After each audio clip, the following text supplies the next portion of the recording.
oduu aameen ibsa mana maree dhimmoota islaamummaa naannoo Oromiyaa irraa arganne tokko isin biraan geennaa jalqaba irratti. Itti aansinee irreecha irraa waan qabanne tokko waan dinqisiisaa ta'ee fi waan adda ta'e qabanne isin biraan geennaan wajjin tura. Amma balballoomii hangafoota oduu amma qabanne isin biraan geenyaan wajjin tura.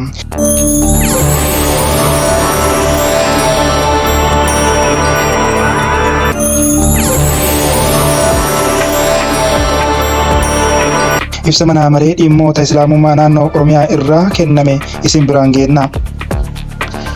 Mana maree dhimmoota islaamummaa naannoo Oromiyaa irraa biyya keenya biyya hawaasa hundaa aadaalee fi duudhaan gaariin ittiin beekamu kabajaa jaalalaa fi ulfinnaan wajjin jiraattu seenaa waloo kan qabduu fi wal hubatee tarkaanfachuun beekamudha. Haa ta'u malee qaamni amantaa fi siyaasa garaagaraa dawoo godhatee nageenya hawaasichaa booressuuf carraaqu bakka bakkatti yeroo garaagaraatti ni mul'ata. Qaamni mooxatti masjiida gubaa itti naanna'ee sirbu hawaasa islaamaa buqqisuu fi ajjeesuu irratti boodatti hin jenne harki isaanii dhiiga biraa hawaasa salaataaf masjiidatti walitti qabame irratti dhukaasa banuu irraa boodatti hin jenne. Naannoo Amaaraa kibba Walloo magaalaa Makaana Salaam masjiida Nuur gaafa guyyaa 23/1/2018 halkan salaata ishaa'ii irratti imaamota kaadimoota masjiidaa fi hooggantoota dhimma islaamaa irratti ajjeechaa raawwatameen gadda guddaa nutti seensiseera. Masjiidanni iddoo ibaadaa fi tasgabbii akkasumas iddoo nagaa fi nageenyi itti barbaadamu ta'uun beekama malee jeequmsaa fi walitti bu'iinsaaf bakka dhimmi itti bahamu miti. Kana irratti ibsa keenya ifaa ta'ee dabarsuun dirqama keenya ni bahanna. Qaama hidhataa seeraan alaa jiru kan waggoota darban keessa jibbiinsa islaamaa irratti ijaarame siyaasatti fayyadamuun jibba amantaa oofuuf tattaafatu gocha kana raawwatee cimsinee balaaleffanna.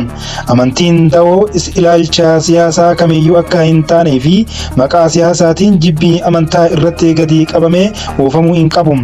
Gochi akkana aadaa waliin jireenya amantaalee biyyattii keessatti sirna cimaa fi kabajamaa turan diiguuf jecha raawwatamuun isaa arrabsoo dallansuu fi balaa hamaatiif hawaasa saaxila waan ta'eef akka hawaasa musliimaa Oromiyaatti qofa osoo hin taane akka hawaasa musliimaa biyyattii maratti sarara diimaadha. Kanaafis nuti akka mana maree dhimmoota islaamummaa naannoo Oromiyaatti gocha akkasii cimsinee balaaleffanna. Mootummaan qaamolee nageenyaa fi qaamni seeraa dhimmicha sirriitti qoratanii namoota gocha kana keessatti hirmaatan seeratti akka dhiyeessan cimsinee gaafanna.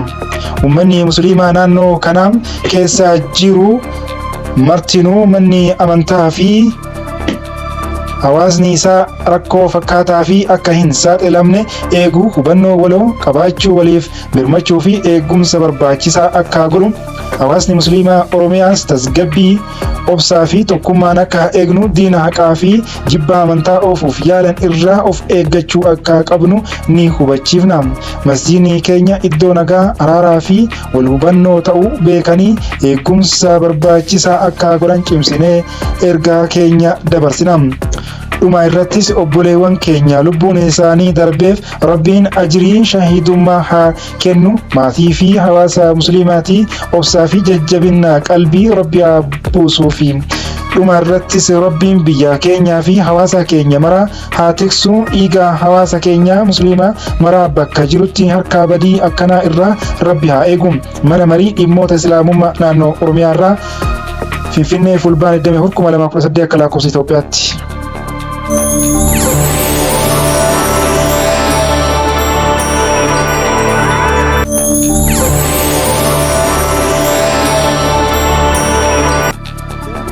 Oduu itti aansinee qabanneen waa irreechaati.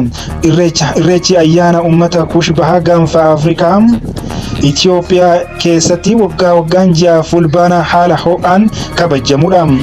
Rabbii tokkicha jechuudhaan kan uume isaa malkaa fi tullubbaanee waaqeffanna yookaan galateeffanna jechuudhaan akka aadaa Oromootti baroota durii kan geggeeffamaa ture. Ammas sirna darbe keessatti addaan ciccitus ammas itti fufee yeroo birraan bari'u fulbaana keessa ayyaana galataa fi waaqeffannaa jechuudhaan uummanni Oromoo biyyoota garaagaraa irraa yookaan kutaalee Oromiyaa godinoota garaagaraa irraa walitti dhufuudhaan kan tokkummaan kabajamudha. Ayyaanichi barana onkolleessa 4 fi 5 akka lakkoofsa Awurooppaa 2025 magaalaa Finfinnee fi magaalaa Bishooftuutti haala ho'aa ta'e sabaa fi sablammoota ummatoota biyyattii wajjin ta'uudhaan nagaan kabajamee ooleera. Ayyaanichi ayyaana waaqeffattootaati gariin yoo jedhan gariin ammoo aadaa fi wal argaa tokkummaa saba Oromooti jedhu. Haa ta'u malee icciitii qabsoo Oromoo kan qeerroon baroota darban dhimma itti bahaa turanidha. Irreechi hedduu dargaggootaatiif bashannanaa fi daawwannaa aadaa sabichaa qabu ta'ee argamaa dhufeera.